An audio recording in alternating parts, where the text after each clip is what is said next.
नमस्कार। साहित्य तक के बुक कैफे के एक दिन एक किताब में मैं जयप्रकाश पांडे आपका स्वागत करता हूं। और आज मैं एक बहुत ही अनोखी आलोचना पुस्तक के साथ उपस्थित हूं जिसका नाम है कवि जो विकास है मनुष्य का। अरुण कमल की 100 कविताओं पर एकाग्र यह पुस्तक है। ए अरविंदाक्षन ने इसको लिखा है। अरविंदाक्षन केरल में के रहने वाले हैं, भूतपूर्व प्रतिकुलपति हैं महात्मा गांधी अंतर्राष्ट्रीय हिंदी विश्वविद्यालय वर्धा के। कविता संकलन बांस का टुकड़ा, घोड़ा, आसपास राग लीलावती, असंख्य ध्वनियों के बीच सपने सच होते हैं, जंगल नज़दीक आ रहा है, भरा पूरा घर, राम की यात्रा, पतझड़ का इतिहास। इस तरह से ढेर सारी कविता संग्रह उनके प्रकाशित हो चुके हैं। 26 से अधिक आलोचनात्मक ग्रंथ, 24 संपादित पुस्तकें, 15 अनुवाद पुस्तकें, 22 राष्ट्रीय एवं अंतर्राष्ट्रीय पुरस्कार पा चुके हैं, साहित्य वाचस्पति से भूषित हैं। कविताओं पर एक दिन अरविंदाक्षन काम कर रहे थे और उस दौरान वो कुछ कविताएं जुटा रहे थे। उन कविताओं के दौरान उनके सामने अरुण कमल की एक कविता आई और अरुण कमल की कविता आई। कविता बहुत छोटी सी थी और उस कविता को पढ़ते हुए, कविता का शीर्षक था जनगणना, और जनगणना को पढ़ते हुए अरविंदाक्षन इस तरह से उसमें लीन हो गए और उनको लगा कि मनुष्यता का अगर कोई कर्म और धर्म होता है तो कवि की नज़र उस पर कैसे, कितनी पैनी और कितनी गहरी पड़ती है। उनको लगा कि इस कविता के बहाने, इस कविता को समझने के बहाने, जो परंपरा मिथक लेखन है उसके बहाने क्यों न कुछ काम किया जाए। तो उनको लगा कि अरुण कमल की कविताओं पर कुछ और गहरे से काम होना चाहिए। और फिर उनको लगा कि गहरे से काम करने की जगह मैं इनकी कुछ कविताओं को चुनता हूँ। तो कविताएं कितनी होनी चाहिए? तो उन्होंने 100 कविताएं चुनी और पहली नज़र में उनको लगा कि पढ़ते हुए कि मैं इन कविताओं पर मेरी दृष्टि पहले क्यों नहीं पड़ी। और इस तरह से उन्होंने 100 कविताओं का चयन किया। हर कविता पर अपनी आलोचनात्मक दृष्टि डाली, उसकी व्याख्या की और भूमिका के साथ यह आलोचनात्मक पुस्तक लिखी जो अरुण कमल की कविताओं का जो स्वर है, जो मर्म है, जो भावना है, जो संदेश है, जो उसके अंदर पीड़ा है, जो उद्वेग है, उन सब की बात करते हैं। खास बात यह है कि इन कविताओं का जो सौंदर्य है उस पर भी बात करते हैं।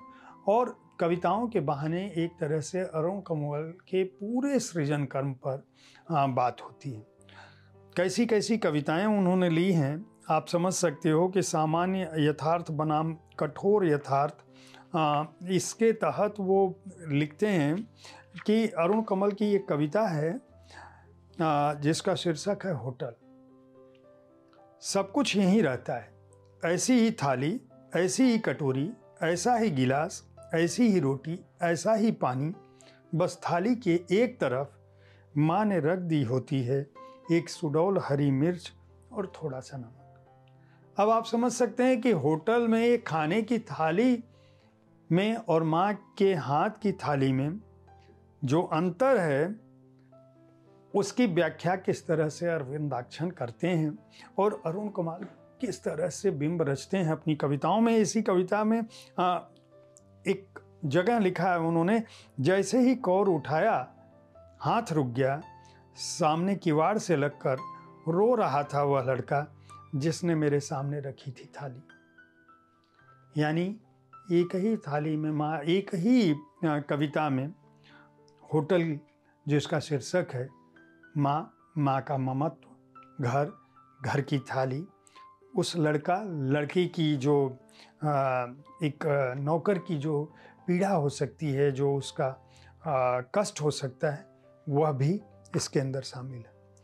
अगर मैं इसमें आत्म विस्तार की शब्द परिणित है कविता, अगर इसको लूँ, खास बात यह कि इन 100 जो कविताओं के बहाने उन्होंने पूरे शीर्षक अलग से दिए और हर शीर्षक के साथ किसी एक कविता को रखकर उसकी पूरी व्याख्या की है कि यह कविता उन्होंने क्यों चुनी और यह कविता कहती क्या है।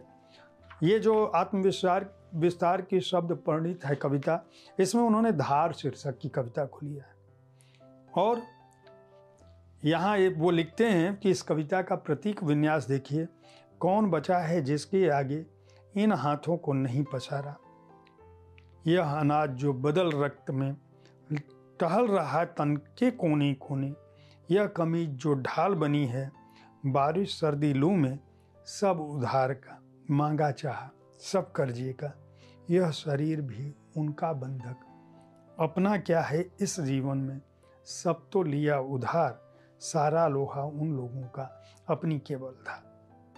वो कह रहे हैं कि इसमें लोहा और धार का जो अभिन्न संबंध है, आप समझ सकते हैं कि लोहा किस तरह से मजबूती का प्रतीक है और धार किस तरह से काटने के काम आती है।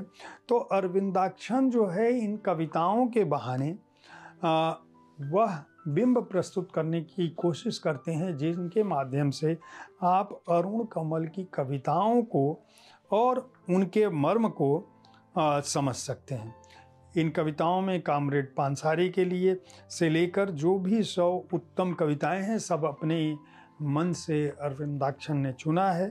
और अरुण कमल जो समकालीन कविता के ऐसे पुरोधा हैं जिनके पास न केवल अनुभवजन्य यथार्थ का एक महाप्रदेश है, बल्कि उन्होंने अपने समय को, अपने समय की विडंबनाओं को, अपने समय की स्थितियों को और अपने समय में मनुष्यता के मर्म और कर्म को संजो कर रखता है, जो न केवल वर्तमान समय की सियासत को चुनौती देते हैं, बल्कि उस प्रवृत्ति को भी चुनौती देते हैं जो तानाशाहों को पैदा करती है, चाहे वह कामरेड कविता हो, कामरेड पानसारे के लिए, चाहे वह कोविड काल के बाद की स्थिति हो, चाहे वह संविधान का अंतिम संशोधन कविता हो।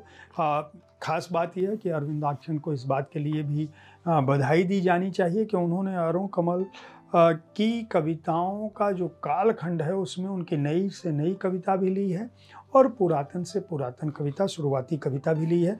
अगर आप अरुण कमल की कविताओं के बहाने आधुनिक हिंदी कविता का जो सौंदर्य है, उसका जो संदेश है, उसकी जो समष्टि है, उसके अंदर जो छुपा हुआ भाव है, वह समझना चाहते हैं और किस तरह से अरुण कमल अपने समय को दर्ज कर रहे हैं अपनी कविताओं को, उसको समझना चाहते हैं तो इस पुस्तक को खरीद कर पढ़ सकते हैं। बाणी प्रकाशन ने इस पुस्तक को प्रकाशित किया है। आलोचना श्रृंखला की यह पुस्तक है। यह संस्करण हार्ड बाउंड है। हालांकि मैं बार बार प्रकाशकों से यह अनुरोध करता हूं कि वे इस तरह की पुस्तकें जिनका उपयोग छात्र अपनी पढ़ाई और शोध में कर सकें, उनको पेपर बैक संस्करणों में भी लेकर आएँ। 550 रुपये इसका मूल्य है। पृष्ठ संख्या जो है वह 328 है। अगर ये पुस्तकें सस्ती आएँ तो छात्रों की ज़्यादा उपयोगी होंगी, तो हार्ड बाउंड संस्करण जिनको पढ़ना है वो खरीद कर पढ़ सकते हैं। पेपर बैक आएगी तो शायद अच्छी बात होगी। उम्मीद है साहित्य तक का यह एपिसोड आपको पसंद आया होगा। इस कार्यक्रम में आप किस तरह की पुस्तकों की चर्चा चाहते हैं, उसके बारे में अपनी राय से हमें ज़रूर अवगत कराएं। हमारी कोशिश होती है कि विविध विधाओं की पुस्तकों के साथ आपके पास हर दिन पहुँचूँ, ताकि आपको अपनी पसंद की पुस्तक चुनने में आसानी हो। कल ठीक इसी समय ऐसी ही किसी एक कृति के साथ मैं फिर मिलूँगा। देखते रहिए साहित्य तक। धन्यवाद।